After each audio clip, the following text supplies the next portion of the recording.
Shalom, shalom, povo de Deus, graça e paz a todos. Nós estamos no treinamento Imersão. Nós falamos sobre o princípio da honra, falamos sobre finanças do reino e nessa aula nós vamos falar sobre lealdade e deslealdade. Vamos iniciar lendo 1 Coríntios 4:2, onde diz: além disso, requer-se dos despenseiros que cada um se ache fiel. Observe a palavra requer-se. O que significa esta palavra requer-se? Requer-se é um requisito. Ser fiel não é uma opção. Ser fiel para os despenseiros da casa de Deus é um requisito.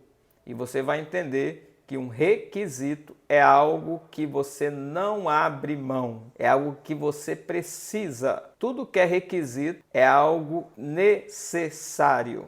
Exemplo: se você tem um carro e você tem ar-condicionado no seu carro, o ar-condicionado é uma opção. Você não precisa do ar-condicionado para dirigir o seu carro. Se você tem no seu carro rádio, o rádio também é uma opção. Você pode ter no seu carro também GPS.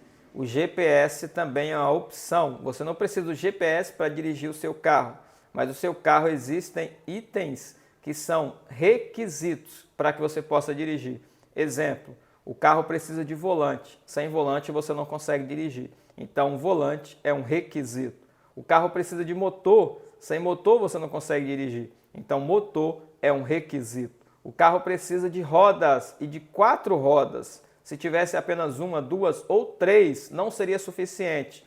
Então, ter as 4 rodas é um requisito. Não existe lealdade pela metade, lealdade 50%, 70%, 90%, 99,9%.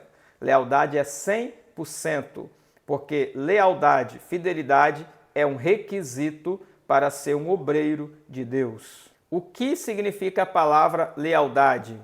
Lealdade significa ser plenamente confiável, ser preciso e reto com relação ao que se espera, ser uma reprodução muitíssimo próxima da realidade ou do original. Lealdade significa honestidade. Lealdade é honrar os compromissos. Em relações interpessoais, espera-se que o comportamento da pessoa seja o mais próximo, fiel, daquilo que é esperado para a relação. Isto é lealdade. Uma forma muito simples de você compreender o que é uma coisa é você também compreender o que ela não é. Então, quais são os antônimos da palavra lealdade ou da palavra fidelidade? O antônimo de leal é desleal.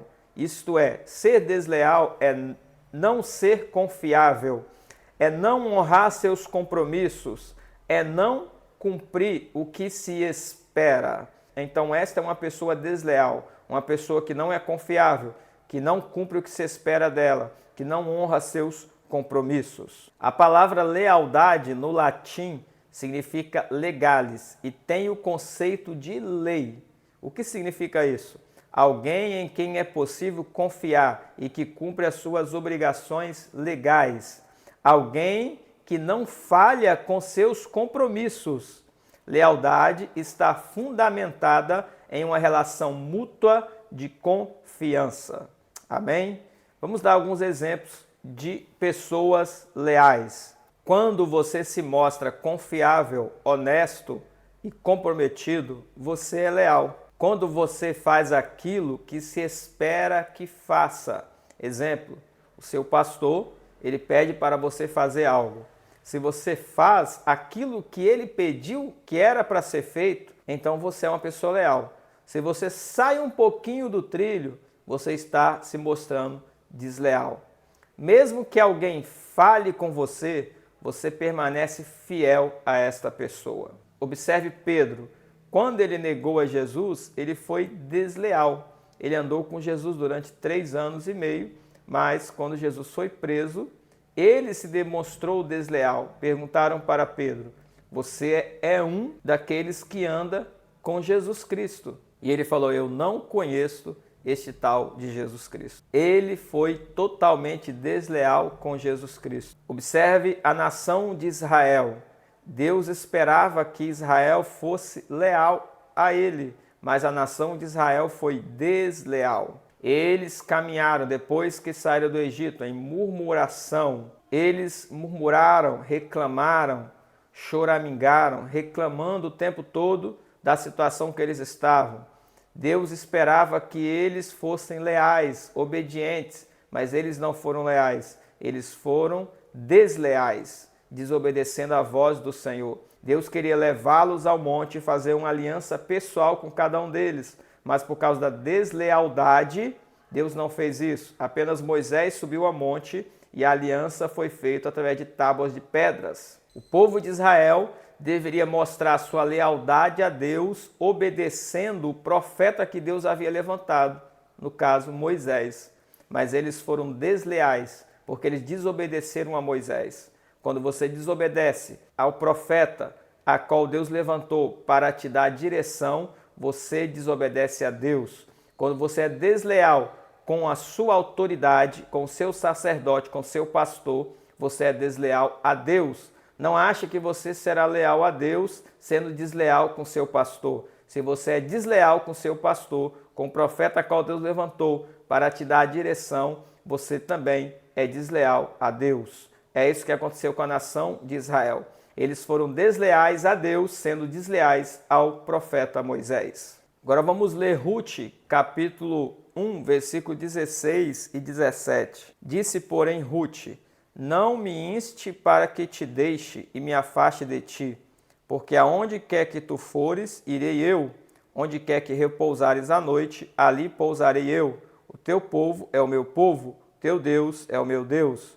Onde quer que morreres, morrerei eu, e ali serei sepultada. Me faça assim o Senhor, e outro tanto, se outra coisa que não seja a morte me separar de ti.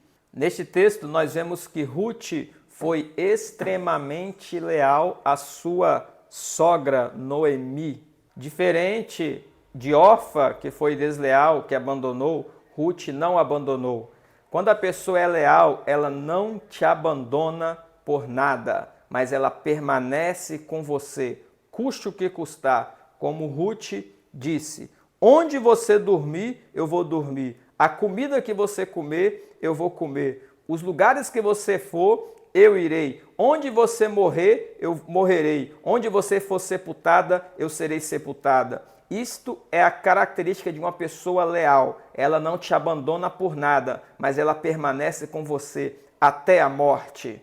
Observe que Pedro foi desleal, porque ele ainda não tinha o princípio da lealdade no coração dele. Então ele negou a Jesus Cristo, mas após ele passar por um processo de cura, onde Jesus encontra ele se torna leal a Jesus Cristo. E tão leal que vai até a morte por causa do Evangelho. Todos os apóstolos, com exceção de Judas, se tornaram extremamente leais a Cristo, extremamente leais ao seu mestre, e deram a vida por aquilo a qual eles acreditavam. Esta é uma pessoa leal, uma pessoa que está com você a todo tempo, dia de chuva ou dia de sol, noites ou dia, na fome ou na fartura, na alegria ou na tristeza. Independente da circunstância, ela está com você, ela é fiel a você, ela é leal a você, ela não te abandona. É isto que o Senhor veio formar. Jesus Cristo, ele levantou 12 homens para serem leais a ele. E é assim que funciona o discipulado. E é assim que o Senhor nos chamou para ser. As pessoas a qual Deus colocou sobre a nossa vida, nós devemos ser leais a ela, custe o que custar. Eu estou com você em todo o tempo, seja o tempo que acontecer, o contexto que acontecer, eu estou com você e não vou te abandonar, como Rute foi com Noemi. Por que lealdade? Quero falar sobre 7 pontos por que nós devemos ser leais. Primeiro ponto, lealdade é a principal qualificação de todo ministro. Como nós lemos em 1 Coríntios 4, 2, requer-se dos despenseiros que cada um se ache fiel ou leal. Cada um dos despenseiros, cada um dos obreiros tem que ser leais. Então, lealdade é a principal característica do ministro. A principal característica do ministro não é operar nos dons espirituais, não é orar por cura ou ministrar na unção do Espírito Santo. A principal característica do ministro é a lealdade. Nós sabemos que tudo isso ele vai fazer. Ele vai curar pessoas, libertar, salvar. Ele vai andar no sobrenatural. Mas de nada adianta andar no sobrenatural, na unção e no poder de Deus, curando, libertando pessoas, se você não for leal à pessoa a qual Deus colocou sobre a tua vida. Se você não for leal ao seu pastor, ao seu sacerdote. Por isso, lealdade é a principal característica, é a principal qualificação de todo ministro. Lealdade é um requisito, como nós falamos, não é uma opção. Lealdade é necessário, não é opcional. Segundo, lealdade para lutar contra a quinta coluna. O que é a quinta coluna? A quinta coluna são espiões, agentes, amigos que já estão dentro, mas cujo objetivo é destruir de dentro para fora. Observe Jesus, ele tem 12 discípulos, mas dentre os 12 tem um que está no meio, que está dentro, mas seu pensamento é diferente, sua visão é diferente, sua missão é diferente. Então ele estava dentro, no caso Judas Iscariotes, mas o objetivo dele era frustrar os planos de Jesus Cristo, acabar com a missão, com a visão de Jesus Cristo. A quinta coluna é aquilo que é infiltrado dentro da igreja, a qual os nossos olhos não conseguem ver aparentemente, porque muitas vezes estão escondidas, são espiões, às vezes são amigos, às vezes são pessoas próximas, mas são pessoas que estão com visão diferente, pensamento diferente, desejos diferentes, e elas querem destruir a missão da igreja, elas querem perverter a missão do pastor, a visão que Deus deu ao pastor. Então, por que lealdade? Porque através da lealdade nós vamos lutar contra a quinta coluna, que são essas pessoas que estão infiltradas dentro da igreja para tentar distorcer a visão da igreja. E nós vamos eliminar, destruir de uma vez por todas a quinta coluna. Por que lealdade? Terceiro, para o amor de Deus encher a igreja. Sem lealdade haverá ofensas, críticas, mentiras, insubmissão, e isto afastará o amor de Deus. Num ambiente onde não há lealdade, o que há são ofensas, são críticas, são mentiras, disse-me-disses, palavras, fofocas, pessoas insubmissas, desobedientes. Quando o ambiente se torna assim, então o amor de Deus ele vai se afastando. Por isso, lealdade, para que o amor de Deus encha a igreja. Quarto, por que lealdade? Para a equipe ministerial crescer e ser bem-sucedida.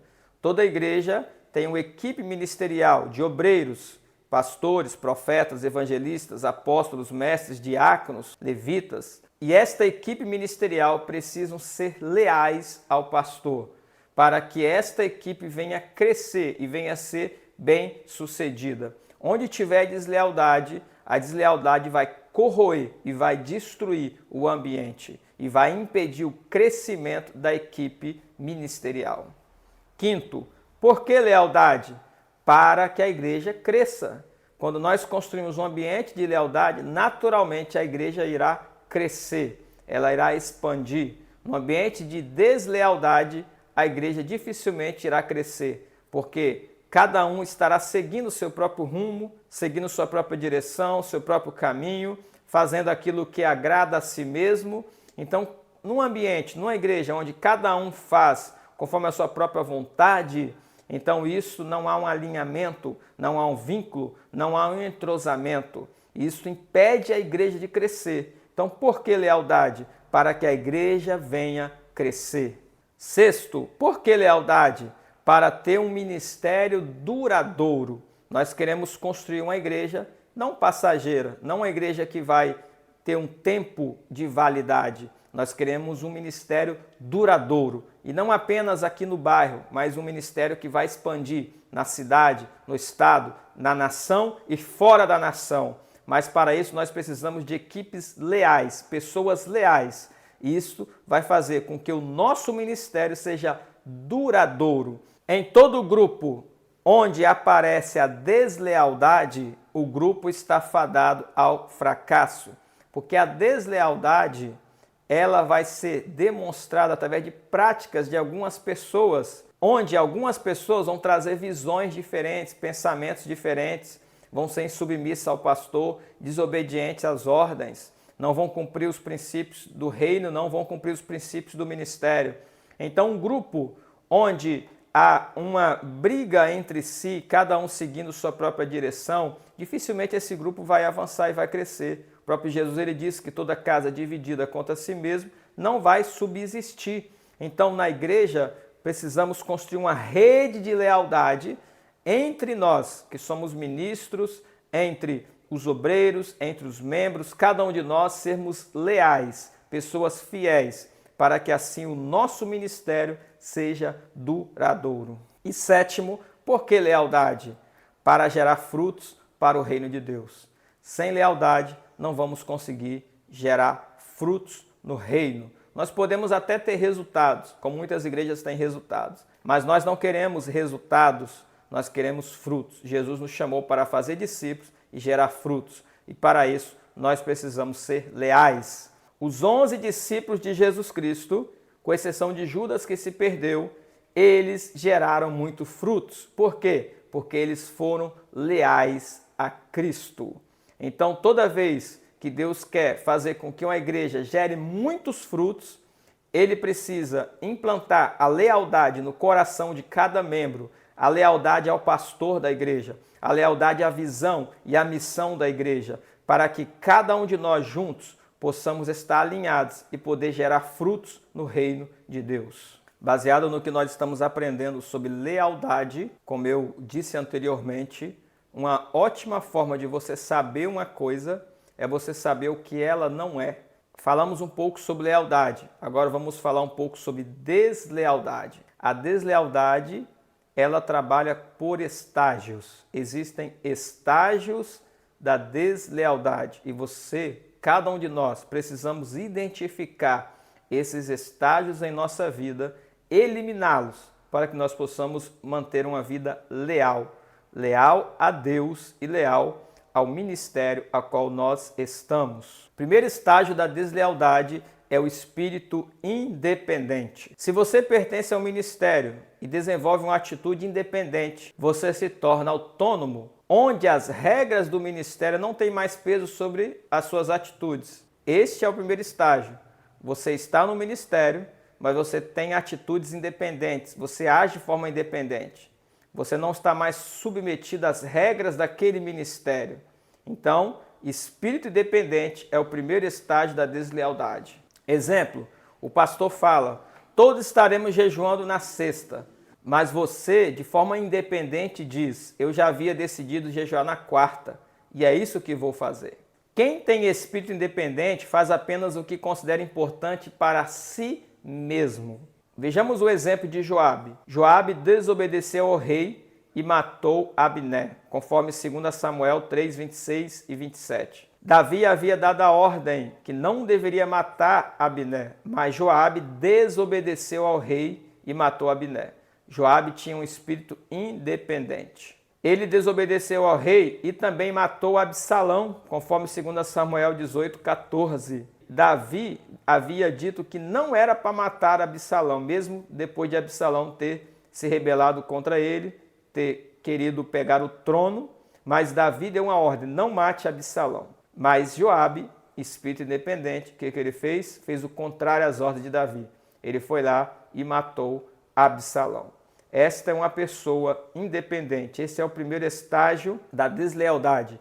Quando uma pessoa começa a agir de forma independente e ainda desobedecendo às ordens que foi dado a ela. Todos nós que estamos dentro de um ministério, nós temos que submeter ao sacerdote, pastor daquele ministério. Não podemos construir dentro de nós espírito independente, sendo autônomos e fazendo as coisas por conta própria. Mas nós devemos seguir a missão e a visão que Deus deu ao nosso sacerdote. Segundo estágio da deslealdade é a ofensa. O espírito da ofensa abre a porta para o espírito da traição. Pessoas ofendidas precisam superar suas feridas. Caso contrário, elas têm potencial para serem separatistas. Exemplo, Absalão foi machucado por 2 eventos. Primeiro, o estupro de sua irmã Tamar pelo seu meio-irmão. E segundo, a falta de ação do rei Davi por não ter punido Amnon de forma adequada por ter estuprado sua irmã Tamar.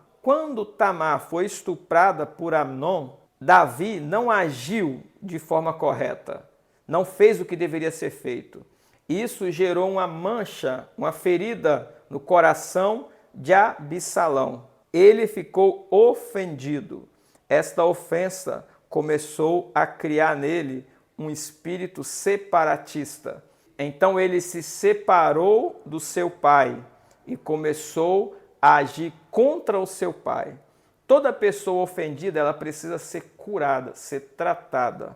Se você está nesse ministério e tem ofensas, você precisa passar por um processo de cura e de tratamento, porque mais cedo ou mais tarde a sua ofensa pode se tornar uma rebeldia e até uma rebelião, porque você vai guardando essas mágoas no seu coração até você se separar completamente do seu pastor, do seu sacerdote e da missão que Deus deu ao ministério. Por isso é importante que você venha eliminar todas as feridas do seu coração, todas as ofensas do seu coração, para que assim você não venha criar dentro de você um espírito de ofensa e separatista, a ponto de você se tornar um rebelde no ministério. A ferida não tratada em Absalão fez com que ele se rebelasse contra o seu próprio pai, contra o rei de Israel. Por causa da ofensa que Salomão guardou, essas feridas dentro do coração dele fez com que ele se rebelasse contra o próprio rei da nação de Israel. Não guarde as ofensas, não guarde ferida no seu coração. Deixe Deus te curar completamente. Esse é o segundo estágio que pode te levar a ser uma pessoa desleal. Terceiro estágio da deslealdade é a passividade. Pessoas ofendidas, não tratadas, se tornam passivas. Elas não se envolvem, ela se sente e olha despreocupada. Primeiro vem a ofensa, depois da ofensa vem a passividade. Então você, muitas vezes está no ministério, você é ofendido naquele ministério, mas como não foi tratado, não foi curado, então você se torna uma pessoa passiva. O que é uma pessoa passiva? É uma pessoa que despreocupa com qualquer coisa. Ela não se envolve em nada, não se preocupa em nada. Para ela, tanto faz, tanto fez. Então ela está ali de forma passiva.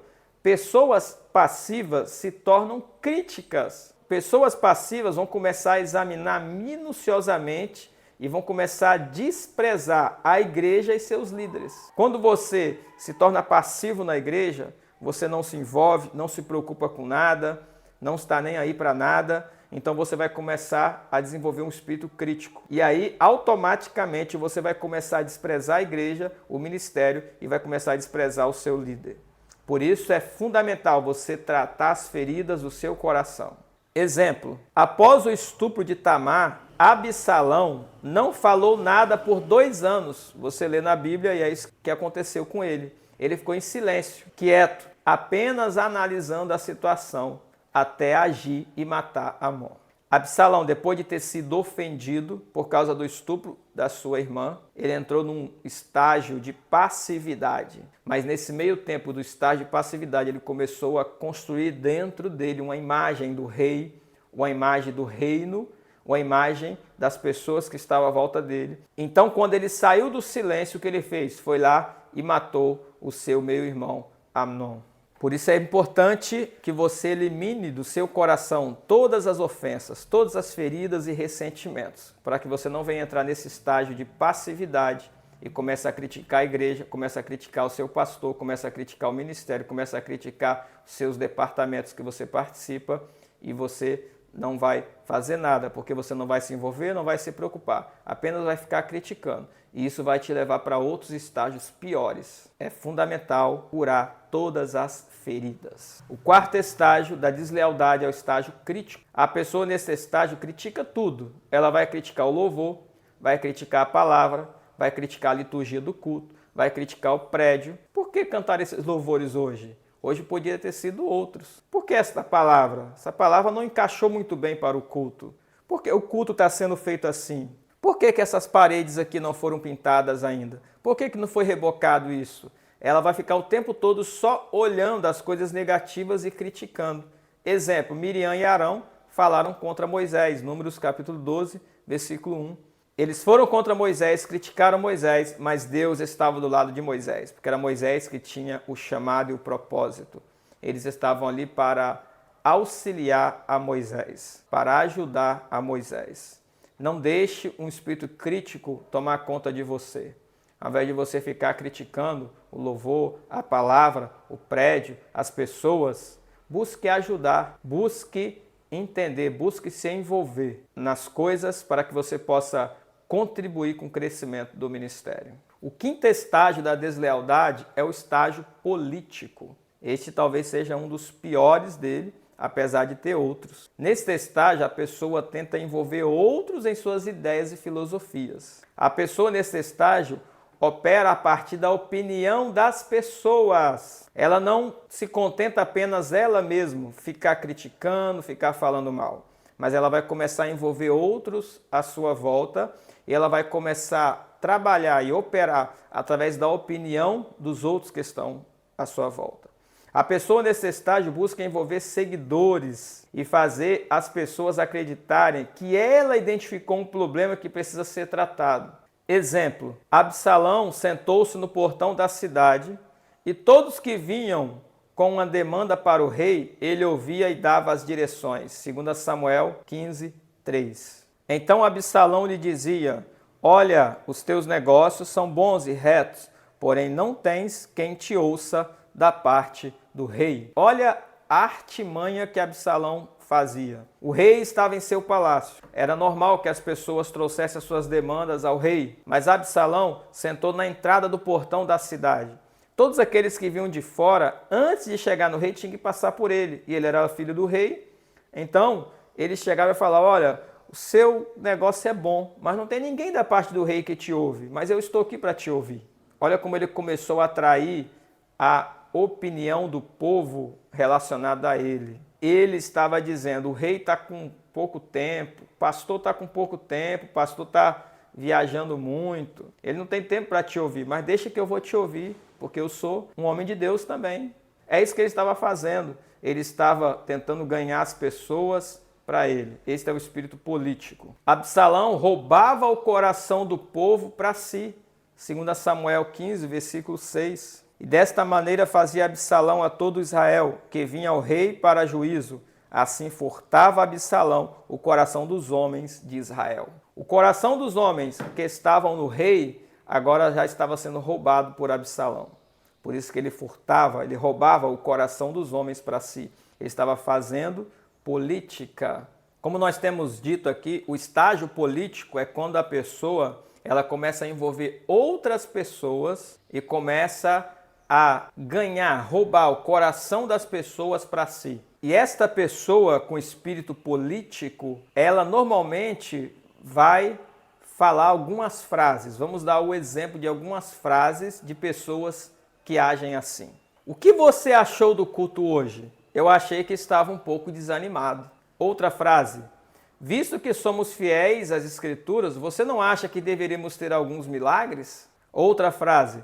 Você acha que nosso pastor é tão ungido quanto ele era ano passado? Ela começa a criar um montim e começa a ganhar o coração das pessoas para si. Outra frase. Você observou que muitas pessoas estão saindo da igreja? Outra. Eu acho que o nosso pastor viaja muito. E você? Outra. A pregação do pastor é muito longa. Você não acha? Outra. Ele bebe água enquanto prega. Outra. Ele anda demais para cima e para baixo enquanto está ministrando.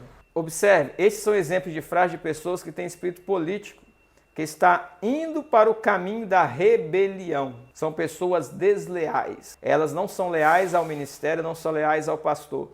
Toda pessoa que falar essa frase com você, repreenda ela, em nome de Jesus Cristo. Porque este é o exemplo de pessoas desleais ao ministério, desleais ao seu pastor. Essas perguntas são usadas como isca para os cristãos ingênuos, principalmente para os ingênuos, inocentes e ignorantes. Então, Pessoas assim com espírito político arrastam membros inocentes, membros ignorantes. Pessoas nesse estágio têm 3 frases favoritas. Primeira, várias pessoas estão dizendo isso e aquilo.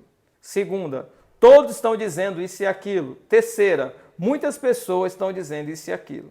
Pessoas que têm esse espírito político lançam essas frases sobre pessoas inocentes, pessoas que não têm conhecimento, que estão iniciando, cristãos ingênuos. Ela lança essa frase, ela fala algo e diz, todos estão dizendo, todos estão falando, muitas pessoas estão dizendo isso. Mas não é muitas pessoas que estão dizendo, é ela que está dizendo, mas ela não quer falar a verdade. Então fique de olho, tome cuidado com pessoas com espírito político que vêm lançar essas frases sobre você. Repreenda ela em nome de Jesus. Pessoas que estão nesse estágio político precisam ser despedidas da igreja, porque elas estão no caminho da rebelião. Dificilmente elas vão voltar atrás. Elas já estão fazendo política e tentando ganhar ideias, pessoas para o lado dela, buscando agradar a si mesmo. Por isso, essas pessoas precisam ser despedidas. O 6º estágio da deslealdade é o engano. Pessoas rebeldes se enganam ao pensar que são maiores que seus mestres. É verdade que Jesus disse que seus discípulos fariam obras maiores do que ele, conforme João 14:12. Mas o próprio Jesus disse que o servo não é maior que seu Senhor, conforme João 13:16. Não despreze seu mestre, pois ele que te colocou onde está. Deus colocou Lúcifer numa posição, mas ele esqueceu disso, conforme Ezequiel 18:14. Foi Deus que estabeleceu Lúcifer numa posição, mas ele se esqueceu, e quando ele se esqueceu, Deus retirou ele de lá. Lúcifer esqueceu que sua perfeição, sua sabedoria e beleza vieram de algum lugar. Vieram de quem? De Deus. Ezequiel 18, versículo 12 e 13. Foi Deus que deu ele a perfeição, a sabedoria e a beleza, mas ele esqueceu disso. E quando ele esqueceu disso, ele se rebelou. Muitas pessoas se enganam por seu recente sucesso. É o que aconteceu com Lúcifer, conforme Ezequiel 28:17. Ele estava tendo sucesso, sendo reconhecido, mas ele se enganou, porque quem fez ele ter sucesso foi Deus. Porque foi Deus que colocou a sabedoria, a perfeição, a beleza e o poder sobre ele. Mas ele se esqueceu disso. O fim último do engano é quando a pessoa pensa que pode destruir seu mestre. Exemplo, Absalão falou, eu vou matar Davi. Davi era o rei. Judas falou, eu vou destruir Jesus Cristo. Jesus era o seu mestre.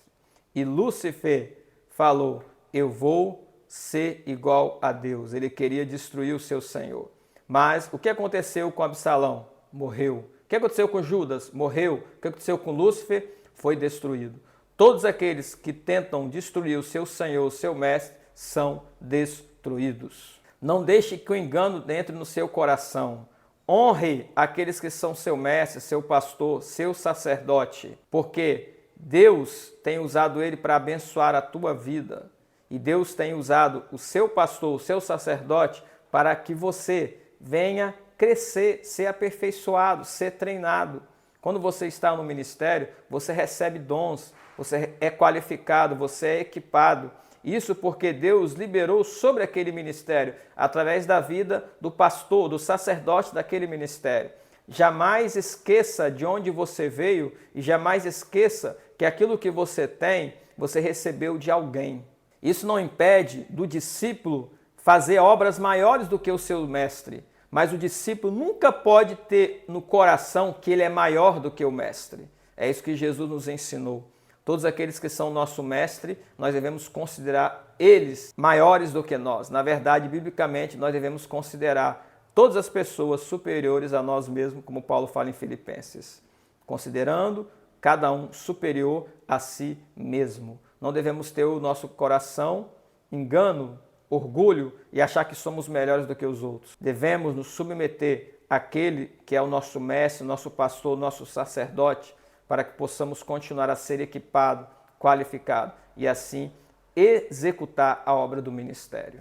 7º estágio da deslealdade é a rebelião escancarada. Observe os 3 exemplos que eu falei anteriormente. Lúcifer rebelou-se contra Deus, Apocalipse 12, 7. Absalão rebelou-se contra Davi, 2 Samuel 16, 11. E Judas traiu e lutou contra seu mestre, Mateus 26, 47 e 48. Eles começaram com um espírito independente. Depois eles deixaram a ofensa entrar no coração deles, começaram a criticar e foi só elevando-se os estágios da deslealdade, até eles chegarem à rebelião escancarada. E quando Lúcifer se rebelou, ele foi destruído. Absalão, que tentou matar o rei Davi, seu próprio pai, ele foi morto. Judas, que traiu e lutou contra Jesus, o seu mestre, ele também morreu. E o oitavo estágio da deslealdade é a pena de morte. O fim de todo rebelde é a morte. A rebelião, diz a Bíblia, é coisa diabólica e é como o pecado de feitiçaria, 1 Samuel 15, 23. A punição para a feitiçaria é a pena de morte, conforme Êxodo 22, 18. Muitos seguidores dos rebeldes são pessoas simples, inocentes e ignorantes, mas são enganadas, conforme 2 Samuel 15, 11. E de Jerusalém foram com Absalão 200 homens convidados, porém iam na sua simplicidade, porque nada sabiam daquele negócio. Observe que Absalão, ele estava no coração dele rebelar-se contra o rei Davi. E ele chamou 200 homens simples, que não tinham conhecimento. É isso que acontece com o rebelde. Ele chama pessoas inocentes, simples, que não têm conhecimento. Mas veja bem, uma vez que você entra em rebelião, se você está no grupo, você também vai sofrer as consequências. Conforme os 3 exemplos que eu falei, Lúcifer foi precipitado, Apocalipse 12, 9, por causa da sua rebelião. Absalão foi morto, 2 Samuel 18, 15, por causa da sua rebelião. E Judas enforcou-se, Mateus 27, 5, por causa da sua rebelião. Estes são os estágios da deslealdade. Não deixe que a deslealdade entre no seu coração. Não tenha um espírito independente. Não deixe que a ofensa entre no teu coração. Qualquer ofensa, trate ela. Retire as feridas. Não entre no estágio de passividade, porque automaticamente você vai entrar no estágio de crítica. Não entre no estágio de política e também não se deixe levar por aqueles que talvez já estão nesse estágio político, envolvendo pessoas para lutar contra o ministério, contra o pastor. Não deixe ser enganado e não se torne um rebelde. Pelo contrário, seja leal. Conforme a palavra do Senhor diz em 1 Coríntios 4, 2. Além disso, requer-se dos despenseiros que cada um se ache fiel, se ache leal. Seja leal em nome de Jesus. A lealdade vai levar você à constância. O que significa constância? Constância é assiduidade, frequência, qualidade daquele que não falta uma tarefa, é persistência, insistência, é contínuo, condição de quem não desiste, de quem permanece no mesmo ritmo, característica de quem permanece por um longo tempo no mesmo estado, forma ou condição. Constância é estabilidade. E como nós temos aprendido, a melhor forma de você entender algo é você entender o que aquilo não é. Então, qual é o antônimo da palavra constância? É a palavra inconstância. Inconstância é instabilidade. Um dia está lá em cima, mas no outro embaixo. É aquele que é faltoso, que para no meio do caminho, que começa, mas não continua e não termina. O inconstante é levado de um lado para o outro, conforme Efésios capítulo 4, versículo 14. Provérbios 28, 14 diz: Bem-aventurado o homem que continuamente teme ao Senhor. 2 Tessalonicenses 3, 5. Ora, o Senhor encaminha os vossos corações no amor de Deus e na paciência de Cristo. E 1 Coríntios 15, 58. Portanto, meus amados irmãos, sede firmes e constantes, sempre abundantes na obra do Senhor, sabendo que o vosso trabalho não é vão no Senhor. Que o nosso coração seja constante, seja leal. Aquilo que o Senhor nos mandou fazer, possamos permanecer fazendo, para que nós possamos receber a coroa da justiça. Deus abençoe a tua vida. Nos encontramos na próxima aula, em nome de Jesus.